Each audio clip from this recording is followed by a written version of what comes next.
peraturan itu tidak boleh diabaikan. Setiap kali kamu berada di dalam bengkel, perkara pertama yang kamu kena pastikan ialah mematuhi segala peraturan dan juga arahan.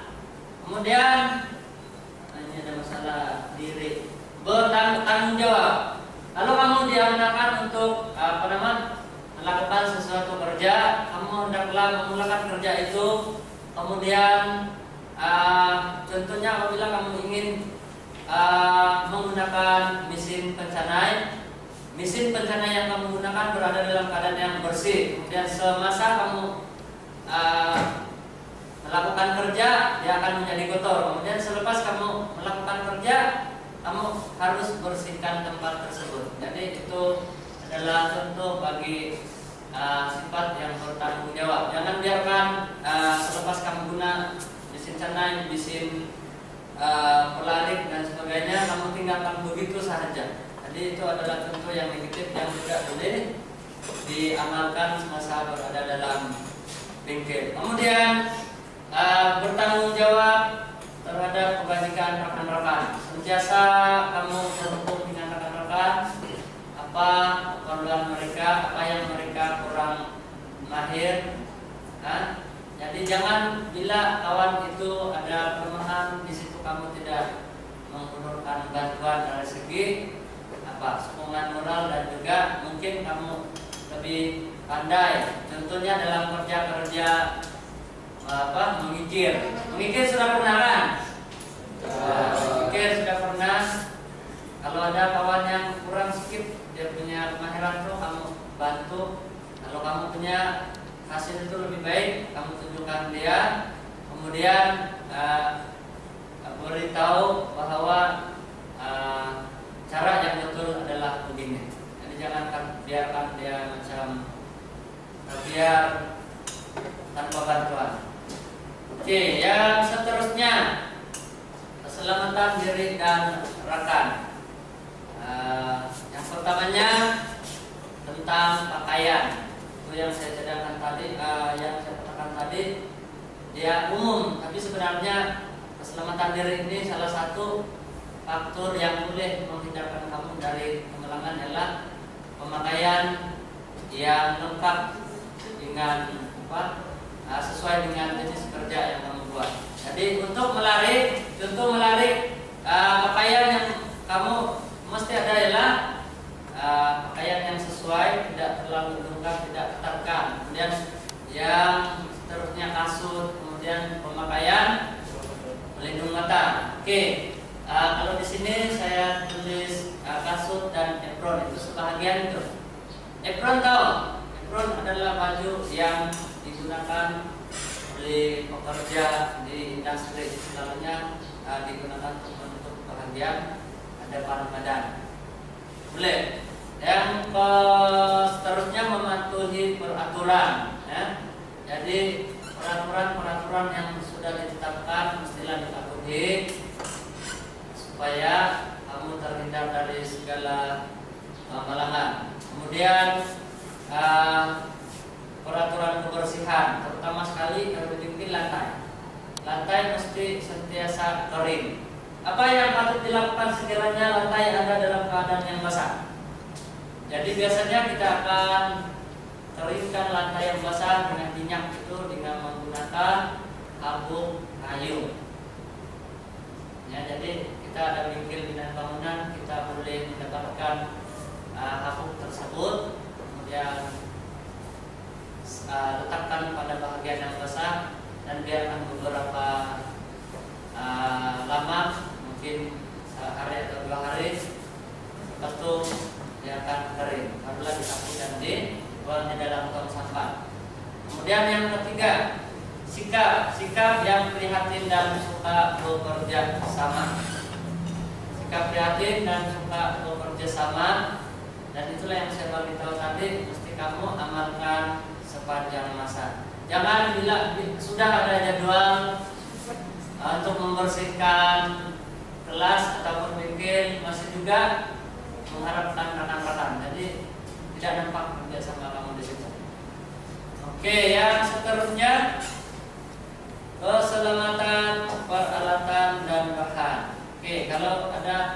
gambar aja di sini rekan kamu sedang melakukan kerja menggunakan mesin tanpa menggunakan pelindung mata. Adakah ini salah atau tidak? Oke, jadi dia melakukan kerja ada kekurangan adalah sebab tidak menggunakan pelindung mata. Oke, jadi keselamatan peralatan ini termasuklah mesin, sama ada mesin pelari ataupun mesin pencanai. Nah, jadi apabila Anda menggunakan mesin pelari atau mesin pencanai, kamu mestilah menggunakan ataupun memakai pelindung mata untuk menghilangkan daripada kecederaan di bagian mata. Boleh. Kemudian begitu juga dengan keselamatan peralatan tangan. Peralatan tangan kita terlalu banyak. Kalau bagaimanapun penggunaannya juga mempunyai ciri keselamatan, terutama peralatan yang mempunyai permukaan yang tajam. Contohnya gergaji tangan tajam kan tidak? Ya. Kemudian kikir ini tidak tajam. Cuma kalau kamu tersalah pegang pun boleh menyebabkan kecederaan ringan lah, tidak juga lah. Kalau kikir saja boleh meninggal kan? Tidak digalakkan. Boleh kan? Ya. Tapi kalau cedera itu memang sakit lah, walaupun tidak meninggal kan.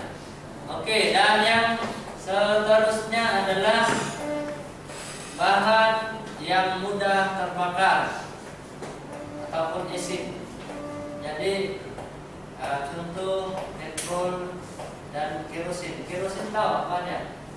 Orang kampung cakap minyak tanah ataupun kerosin. Jadi bahan-bahan yang mudah terbakar seperti ini mestilah diletakkan di dalam satu store khas supaya tidak mudah terkena dengan bahan api. Jadi kalau ada pelajar yang melihat tin ataupun bekas yang mempunyai cecair yang mudah terbakar, sila beritahu. Hari ini kita sambung topik pembelajaran kita pada beberapa hari yang lalu, yaitu tentang keselamatan dalam bengkel. Jadi keselamatan dalam bengkel terbagi kepada beberapa kategori yang kita sudah pelajari, dan pada hari ini kita sambung topik yaitu mengenai dengan keselamatan peralatan. Oke, kita lihat dalam slide yang saya sediakan. Keselamatan peralatan juga terbagi kepada 3 kategori. Boleh ya?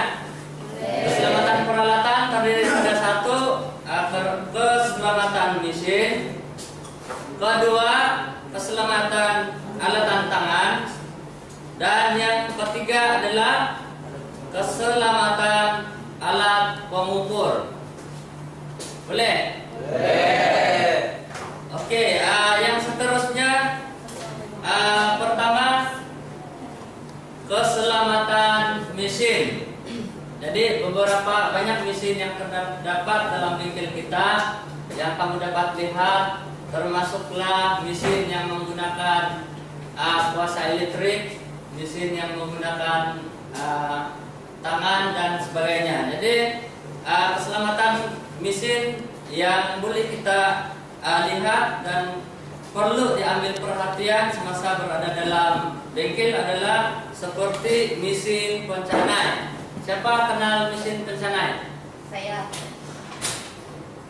Oke, jadi mesin pencanai adalah salah satu mesin yang akan dipelajari dalam kursus teknologi pemesinan, dan mesin ini sangat bahaya kalau tidak dititik beratkan tentang keselamatannya. Oke, yang seterusnya adalah mesin gerudi. Saya pasti semua orang sudah pernah melihat mesin ini.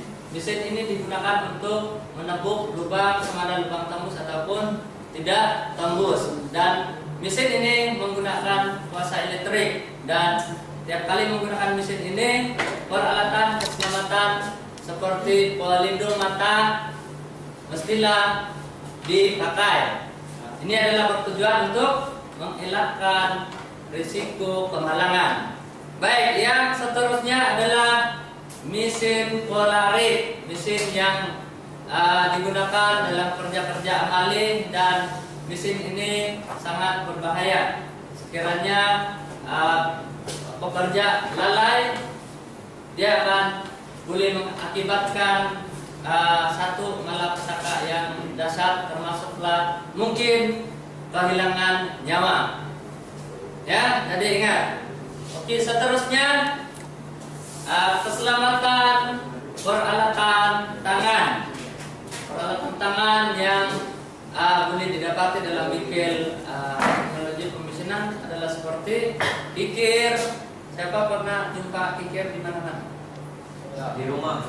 Oke, di rumah ada, di bengkel-bengkel, di kedai-kedai.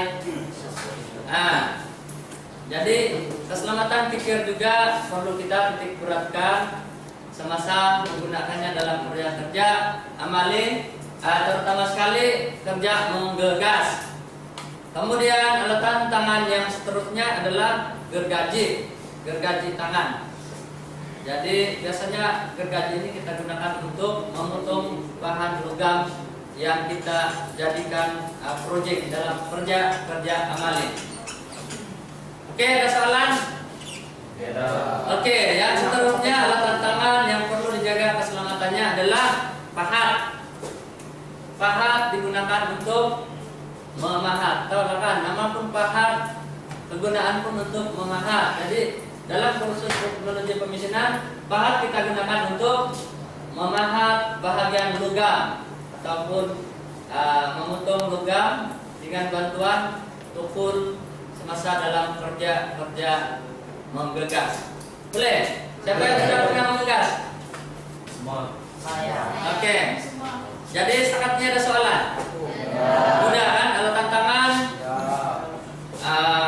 Kita ingat sejak kikir, ingat gergaji, kemudian pahat. Itu contoh. Masih banyak lagi. Ini cuma contoh yang saya dapat berikan dengan kamu.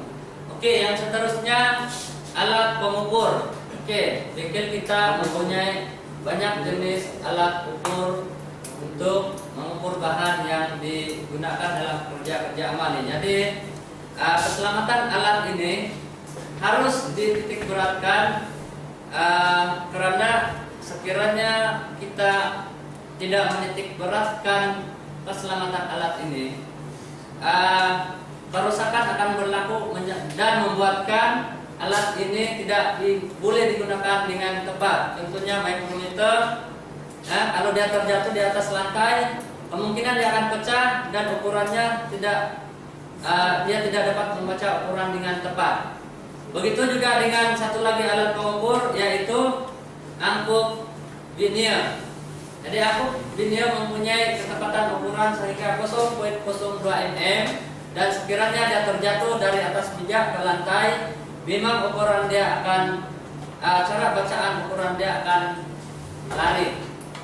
Jadi berlaku kerusakan. Jadi ini perkara yang kamu perlu titik beratkan semasa menggunakan alat pengukur. Yang ketiga adalah teluk tinggi vernier. Teluk tinggi vernier juga digunakan untuk mengukur. Jadi keselamatannya harus dijaga, jangan sampai terjatuh dari atas meja ke lantai. Jadi ini adalah antara keselamatan yang perlu kamu jaga supaya peralatan yang kamu gunakan di dalam bengkel itu sentiasa terjamin. Dan apa yang paling penting di sini ialah sikap Anda semua supaya sentiasa bekerja sama, mematuhi setiap arahan guru, dan bekerja sama dengan rekan-rekan sekelas. Jadi saya rasa untuk mengingati faktor-faktor yang saya terangkan tadi bukanlah sesuatu yang sukar, karena dengan bantuan